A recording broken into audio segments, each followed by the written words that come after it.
মসজিদে পড়ে থাকেন, দেখবেন আপনি দিলের প্রশান্তি দূর, পেরেশানি দূর হয়ে গেছে। আপনি ট্রাই করে দেখেন একদিন। এখন আপনি তো মসজিদে ঢুকতেই পান না, ঢুকলেও জামাত শেষ, ভিতরটা তালা মারা, কাজান বাইরে যান, বাইরে যান, বারান্দায় যান। আজিব, মসজিদ স্বাধীন না।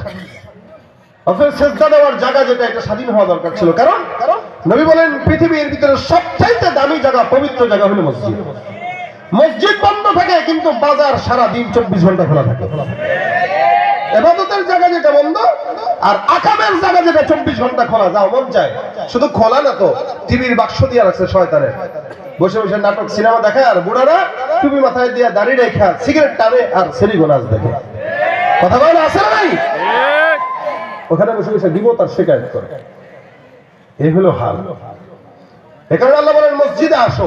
আমাদের আকাবির বুজুর্গানে দিনরা ছিলেন অনেক, যারা আযানের ধ্বনি শোনার আগে আগে মসজিদে যেতেন। আবু বকর রাদিয়াল্লাহু তাআলা আনহু বলেন, আবু বকরের আগে কোন সাহাবী মসজিদে যেতে পারতেন না, আর ওনার পরে কেউ বলতেন না। সবার আগে উনি যেতেন, সবার পরে উনি যেতেন।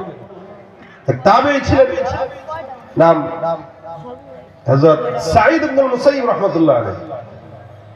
ওনার আদত ছিল আযানের আগে আগে সব সময় মসজিদে যাওয়া, যত কাজ থাকুক। আযানের 1 ঘন্টা আধা ঘন্টা আগে মসজিদে যায় বসে থাকতেন আযানের আগে। আমরা কি আযানের আগে যেতে পারি? মসজিদ তো খোলাই পাই না, যাবো কেমনে? খোলা থাকলে অনেক মানুষ যেত। তো আযানের আগে আগে উনি মসজিদে যেতেন। একদিন আল্লাহর এক বান্দা ওনাকে বলতেছেন, হুজুর আপনি আযানের আগে আগে সব সময় যান, এটাকে ফরজ বানায় ফেলছেন নিজের জন্য, কেন? আল্লাহর বান্দা তাবেঈ বলতেছেন, শোনো, আযানের শব্দগুলো কে শিখাইছেন? আল্লাহ। কে ডাকেন? বলে আল্লাহ। দেখেন আযানের এই যে বাক্যগুলো আমরা শুনি, এগুলো আল্লাহ পাক রব্বুল আলামিন বান্দাকে শিখাইছেন।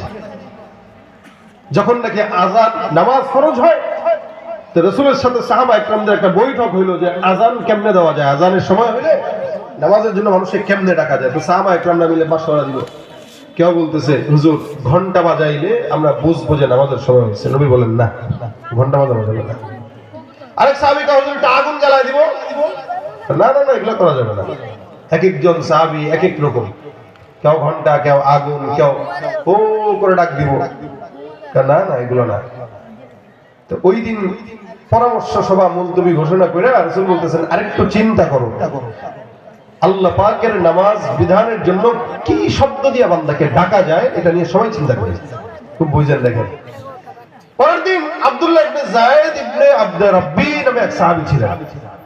উনি রাত্রেবেলা ঘুমাইছেন, ঘুমের ভিতরে স্বপ্ন দেখেন কে যেন বলতেছেন, একজন ফেরেশতা ওনার মাথার সামনে এসে বলতেছেন, আল্লাহু আকবার, আল্লাহু আকবার, আশহাদু আল্লা ইলাহা ইল্লাল্লাহ, আশহাদু আন্না মুহাম্মাদুর রাসূলুল্লাহ। আযানের যতগুলো শব্দ আছে সব শব্দ ওনাকে শিখায় দিলেন। আল্লাহর বান্দা ঘুম থেকে জাগলেন, জেগে পয়গম্বরের কাছে দৌড় দিয়া যায়, ডাক দিয়া বলেন, ইয়া রাসূলুল্লাহ, ঘুমের ভিতরে স্বপ্ন দেখলাম কে যেন আমাকে আযানের এই শব্দগুলো শিখায় দিয়ে চলে গেছে। নবী ডাক দিয়া বলেন, আল্লাহু আকবার কাবীরা, এই যে শব্দগুলো তুমি আমাকে শোনাইলা, শব্দের মধ্যে দেখলা এই সমস্ত শব্দগুলোই আমার মাওলায় ফেরেশতার মাধ্যমে তোমাকে শিখিয়ে দিয়েছে। একটা কাজ করো। বলে কি? মদিনার সবচেয়ে দরাজ কণ্ঠকার তারা ডাক দাও।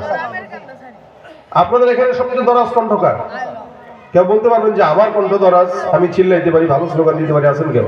যে আপনার কথা মোটামুটি 1 কিলোমিটার দূরে আওয়াজ যাবে, আছেন কেউ? নাই। হযরত রাসূল সাল্লাল্লাহু আলাইহি ওয়াসাল্লাম জিজ্ঞাসা করলেন, আওয়াজ দরাজ কার? একটু ডাকো। সব সাহাবীরা বলতেছেন, ইয়া রাসূলুল্লাহ, বেলালের মতো তো দরাজ কণ্ঠ আর কারো নাই। আল্লাহু আকবার বলেন না। আচ্ছা, একটা শক্তিশালী যুবক একটু দাঁড়ায় একটা চিৎকার দিয়ে বলবে আল্লাহু আকবার, দেখি কতটুকু আওয়াজ। কে আছেন দেখি? শক্তিশালী যুবক কে দেখি? মাশাআল্লাহ।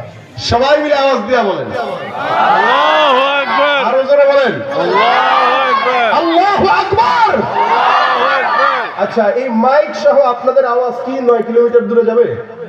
10 কিলো? না। 5 কিলো? না। 2 কিলো?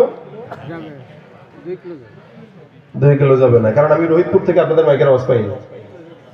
রোহিতপুর এখান থেকে 2 কিলো না? রোহিতপুর থেকে আপনাদের মাইকের আওয়াজ পাইনি, তার মানে আপনাদের মাইকের আওয়াজ 2 কিলোমিটারও শক্তি যোগাইতে পারে নাই, দুর্বল। রাসূল বলেন, এই বেলাল দাঁড়াও। বেলাল দাঁড়াইছেন, এই শব্দগুলো তুমি চিৎকার দিয়া দিয়া শোনায় দাও আমাদেরকে। হযরত বেলাল রাদিয়াল্লাহু তাআলা আনহু আযান দিলেন আল্লাহু আকবারের ধ্বনি দিয়া। হাদিসের গ্রন্থগুলোতে হাসিয়ার ভিতরে উল্লেখ আছে, বেলাল যখন মদিনায় আযান দিতে দাঁড়াতেন, বেলালের আযানের খালি গলার ধ্বনি মদিনা থেকে 9 মাইল দূরে শোনা যেত। আরেকটু জোরে বলেন সুবহানাল্লাহ। কয় মাইল? 9 মাইল। চিন্তা করা যায়, চিন্তা করা যায়, একটা মানুষের কণ্ঠ 9 মাইল দূরে পৌঁছাইছেন কে? আল্লাহ কয় তুই এখান থেকে আযান দিবি, 9 মাইল দূরে আযানের শব্দ শুনলে মানুষ বুঝবে যে আযানের সময়। এটা আল্লাহ পাক পৌঁছায় দিয়েছেন, এটা আল্লাহ পাক পৌঁছায় দিয়েছেন। বেলালের আওয়াজ গোটা মদিনায় প্রতিধ্বনিত হতো আযানের শব্দ।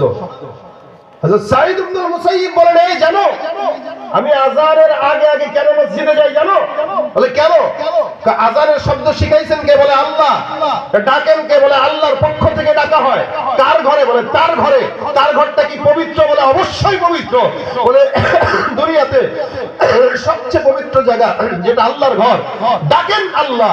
এমন একজন কুদরতুল রব আমাকে ডাকবে, আমি তারপরে যাব। এটা তো মাওলার সঙ্গে বেয়াদবি। যার কারণে আমি তাকে যেন আমাকে ডাকতে না হয়, তার ডাকের আগে আগে আমি তার ঘরে যাই বসে থাকি। সবাই ডাকবে, আমি যাব। আজীব অবস্থা। এটা কেমন বান্দা, এটা কেমন রব? আপনাকে চেয়ারম্যান যদি প্রত্যেকদিন ডেকে ডেকে তার কাছে নেওয়া লাগে, চেয়ারম্যান একদিন বলবে তোর মতো না খানদানা আসলাম আর কি। কত মানুষ আছে, দ্বিতীয় দিন তৃতীয় দিন আপনাকে ডাকবে না। আর সেটা যদি এমপি মন্ত্রী হয় তাতে আরো হিসাব, ডাকবেই না। আপনারা ঠেকা পড়ছে নাকি এমপি মন্ত্রী? ভাই আল্লাহর কি ঠেকা পড়ছে আপনারা আমার ডাকা? কথা কয় না। আল্লাহ ঠেকা পড়ছে? আল্লাহর কি, আল্লাহকে ডাকার মতো কি মাখলুক নাই? আমরা না ডাকলে কি হইছে? কিন্তু আল্লাহ পাক 5 বার আযানের মাধ্যমে আমাদেরকে তার ঘরে ডাকে। এরপরেও আমরা দোকানপাট খেলাধুলায় ব্যস্ত থাকি। সাঈদ ইবনে মুসাইয়্যিব বলেন, আমার কুদরতুল রব যেন আমাকে ডাকতে না হয়, এই কারণে তার ডাকার আগে আগে আমি তার কাছে সাড়া দিয়ে দিই। সুবহানাল্লাহ। এটা ছিল